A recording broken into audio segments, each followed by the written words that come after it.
തന്റെ ആജ്ഞകൾ നിറവേറ്റിക്കൊടുക്കാൻ മുരീദന്മാരും മുഹിബ്ബീങ്ങളും ഉണ്ടായിരിക്കെ നിർബന്ധിച്ച് ആരെയും കൊണ്ട് സേവനങ്ങൾ ചെയ്യിക്കാറില്ലായിരുന്നു. മത്സ്യവും മറ്റു സാധനങ്ങളും വാങ്ങുന്നതിന് മാർക്കറ്റിൽ പോയിരുന്നു. ഞാനൊരു സേവകനാണ്, സേവകനായ എനിക്ക് എന്തിനാ മറ്റൊരു സേവകൻ അവിടുന്ന് ചോദിക്കുമായിരുന്നു. കുടുംബത്തോടൊപ്പം ജോലി ചെയ്ത് അവരെ സഹായിക്കും, തനിക്കാവുന്നതെല്ലാം ചെയ്യണമെന്ന് നിർബന്ധം പിടിക്കും.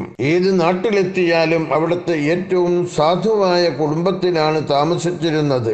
ധനാഢ്യരോട് വല്ലാതെ ചങ്ങാത്തം കൂടണ്ടെന്ന് മുരീദന്മാരെയും ഉപദേശിക്കും. ഹൃദയനാശം ഉണ്ടാകുമെന്നാണ് ഇതിന് കാരണം പറഞ്ഞിരുന്നത്.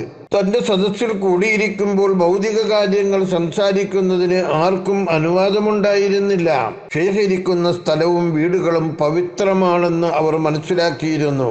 പല സന്ദർഭങ്ങളിലും ആളുകൾ കൈചുംബിക്കാൻ വരുമെങ്കിലും വിനയാന്വിതനായ ഷെയ്ഖ് സമ്മതിച്ചിരുന്നില്ല. ഇസ്ലാമിന്റെ ചിഹ്നങ്ങളോടും മതത്തിന്റെ ആളുകളോടും അതിരറ്റ സ്നേഹവും ബഹുമാനവുമാണ് അവിടുന്ന് കാണിച്ചിരുന്നത്.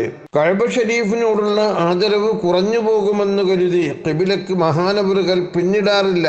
വിശ്വാസികളായ യുവാക്കളെ പ്രത്യേകം ആദരിക്കുകയും സ്നേഹം പ്രകടിപ്പിക്കുകയും അവരെ ബഹുമാനിച്ച് എഴുന്നേറ്റ് നിൽക്കുകയും ചെയ്യുമായിരുന്നു എന്നുവരെ ചരിത്രകാരന്മാർ രേഖപ്പെടുത്തിയിട്ടുണ്ട്. യുവത്വത്തെ അള്ളാഹു ആദരിച്ചിരിക്കുന്നു എന്ന് ഷെയ്ഖ് പറയും. അന്യമതസ്ഥരോട് ബഹുമാനത്തോടെയാണ് പെരുമാറിയിരുന്നത്. അവരുടെ ആദർശം അനുസരിച്ച് ജീവിക്കാൻ അനുവദിക്കുകയും അതിന് സൗകര്യം ചെയ്തു കൊടുക്കുകയും ചെയ്യും. ഷെയ്ഖിന്റെ ഈ സ്വഭാവം മനസ്സിലാക്കിയ ധാരാളം അന്യമതസ്ഥർ ഇസ്ലാമിലേക്ക് കടന്നു വന്ന ചരിത്രം രേഖപ്പെടുത്തിയിട്ടുണ്ട്. ഷെയ്ഖ് റിഫായി ഒരേ സമയം 2 തരം ആഹാര സാധനങ്ങൾ കഴിക്കുമായിരുന്നില്ല. കുറച്ചാണ് ഭക്ഷണം കഴിച്ചിരുന്നത്.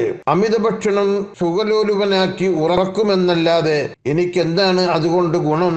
മഹാനവറുകൾ ചോദിക്കുമായിരുന്നു. പല ഗ്രാമങ്ങളിലും ഉള്ള ജനങ്ങൾ കഴിക്കാൻ ഭക്ഷണം ഇല്ലാതെ വിശന്നവരായിരുന്നു. അതിനെ സംബന്ധിച്ച് അള്ളാഹു തന്നോട് ചോദിക്കുമോ എന്ന ഭയമായിരുന്നു ഷെയ്ഖ് അവറുകൾക്ക്.